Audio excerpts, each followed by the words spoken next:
Everyone, in this video I'm going to be showing you how to create and leave a Snapchat group. So, what is a Snapchat group? It's basically just a group chat between your friends, between your Snap friends.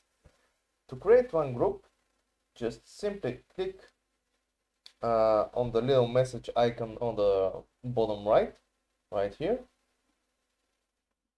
this one, and click new group. Then select the friends you want to add and start chat with group right here. And that's how you start it. If you want to chat somebody directly afterwards, you can just click their names from here. But let's say just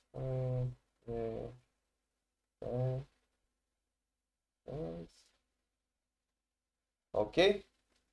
But if you want to leave it, just click here on the little icon to the right